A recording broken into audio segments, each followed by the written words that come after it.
Editor, vai, bota as questões aqui, ó. Puf, bota daqui, te vira. Tá sentindo o cheiro?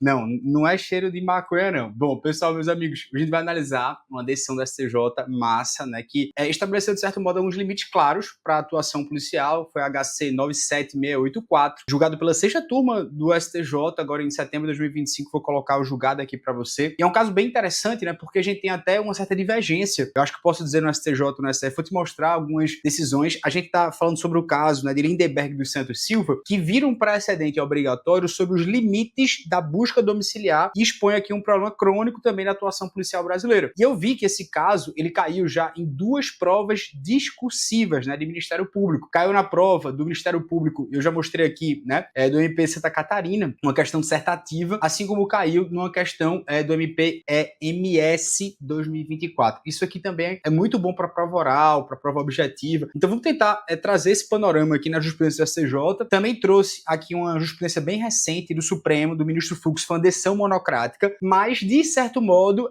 falando de maneira igual ao STJ, que a gente vai ver agora, mas também tem outras decisões de turmas do STF um pouco mais antigas, né, que, claro, a gente sempre tem que ver a análise do caso concreto. Eu vou deixar isso aqui bem delineado para que vocês também não confundam e a gente consiga aprofundar, porque isso aqui vai cair em concurso, velho, não tem como, tá? Como já caiu, a gente já viu. Queridos amigos, bom, eu me chamo Felipe Duque, sou professor aqui de Estratégia de Carreira Jurídica. Quero pedir para você se inscrever aqui no canal, para você comentar o que é que você achou desse julgado, se eu conseguir realmente te explicar ou tentar deixar você por dentro, não só da jurisprudência, como também das questões, né, do que cai. A gente produz muito conteúdo aqui gratuito, né, aqui no YouTube, e eu preciso do seu comentário para que a gente continue fazendo esse programa, né, para que a gente consiga dar continuidade a esse trabalho, beleza? Meus amigos, vamos lá. O caso é o seguinte, né, foi do caso Lindenberg, né, que ele foi condenado no estado de Alagoas sobre 1 ano e 8 meses de reclusão por tráfico privilegiado. Só que a sua condenação, ela foi completamente anulada pelo STJ. E os fatos foram bem simples, né? Lindenberg estava ali fumando na porta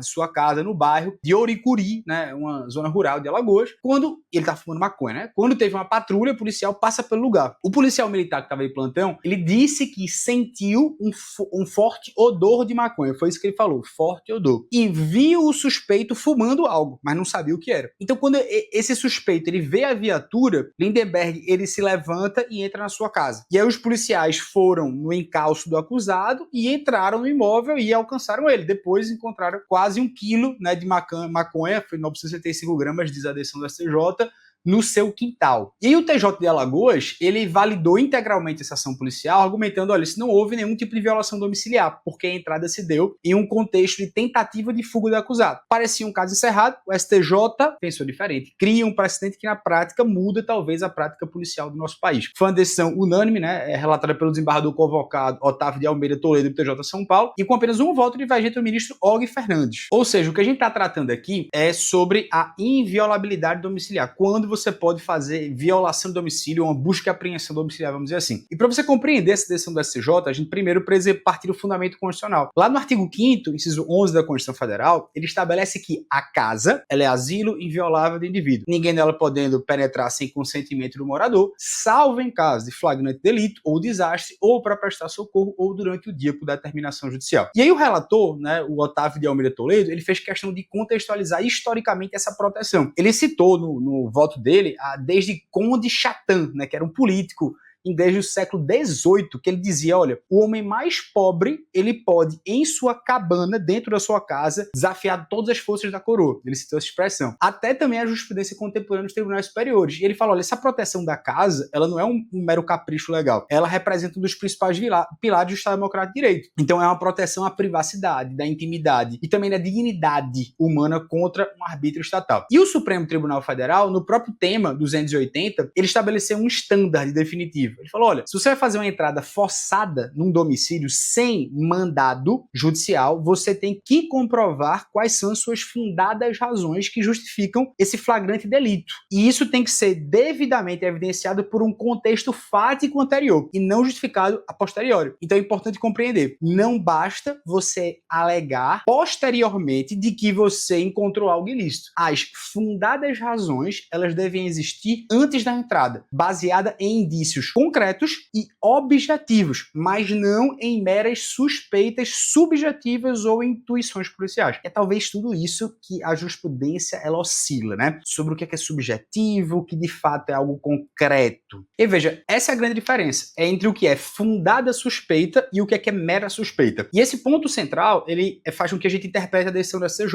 O Código de Processo Penal, no artigo 244, ele diz que só permite-se a busca pessoal quando houver fundada suspeita de que essa pessoa esteja na posse de objetos que constituam o corpo de delito. Mas o que significa fundada suspeita? O próprio STJ, no julgado que a gente está analisando agora, ele explicou dizendo o seguinte: olha, deve ser uma concepção objetiva e norteada por critérios razoáveis e bem definidos. E aí, a gente tem um trecho de uma decisão de um outro julgado do STJ, do ministro Rogério Schietti, né, Cruz, que ele estabeleceu o seguinte, ele fala, exige-se, e eu vou colocar aqui esse trecho para ficar bem claro, em termos de estándar probatório, para busca pessoal ou veicular sem mandado judicial, a existência de fundada suspeita, ou seja, uma justa causa, baseada num juízo de probabilidade, descrita com a maior precisão possível, aferido de modo objetivo e devidamente justificado por indícios e circunstâncias do caso. E aí o ministro, ele ainda explicou que há 3 razões principais para você exigir esses elementos sólidos objetivos numa busca pessoal. Primeiro, você quer evitar o uso excessivo desse expediente e uma restrição desnecessária e abusiva dos direitos fundamentais, a intimidade, privacidade e liberdade que a gente viu. Segundo, garantir a sindicabilidade dessa abordagem, ou seja, é permitir que isso seja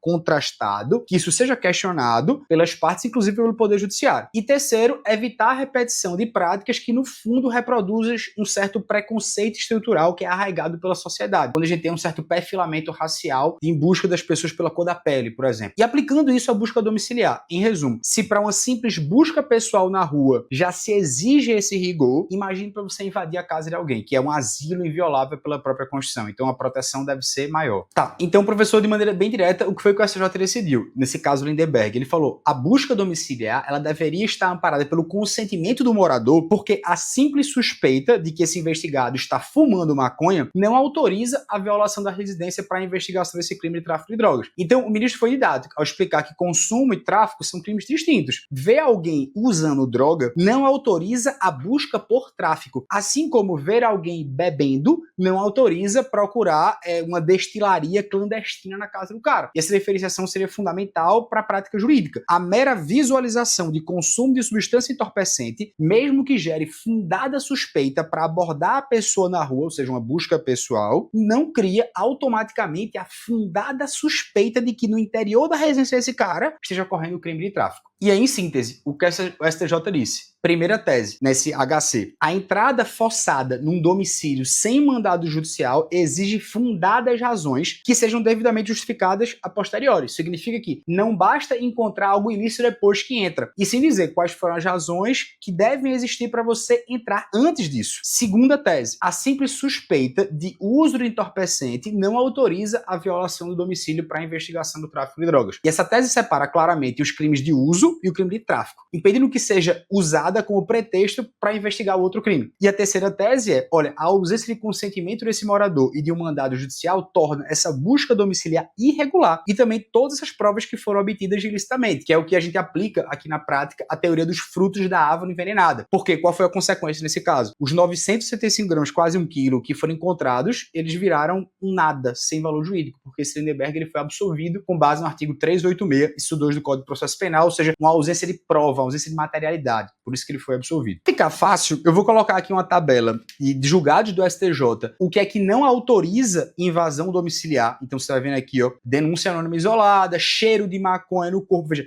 é para você ver ter o cuidado, né? O que é que não autoriza na jurisprudência. Isso aqui tem uma tabela top que eu fiz de verdade, dê um print aí, veja. E o que autoriza a entrada lícita sem mandado. O que é que pode e o que é que não pode, em resumo. Tem 2 tabelas muito bacanas aqui, tá? E aí, como consideração final aqui para você, eu também vou colocar outros julgados. Esse julgado aqui do Supremo, do ministro Luiz Fux, que foi uma decisão monocrática. Esse julgado aqui, que já é uma decisão da segunda turma do relator ministro André Mendonça, que aí foi um voto, portanto, de turma. A assim como um voto do Barroso de 2023, também mais ou menos sobre esses entendimentos, e um julgado do STJ de 2025, bem recente, mas falando sobre essa questão das fundadas razões. Julgados, assim, de setembro de 2025, tá? 15 de setembro de 2025, trazendo aqui para vocês. E por fim, essas questões aqui de concurso, né? Vou botar aqui também para ficar bem tranquilo na tela, uma questão do MP-MS 2024, que foi falar justamente sobre isso, sobre uma busca e apreensão domiciliar, e é uma questão top aqui, vou botar, até você depois dê uma olhada, mas no fundo ele queria que você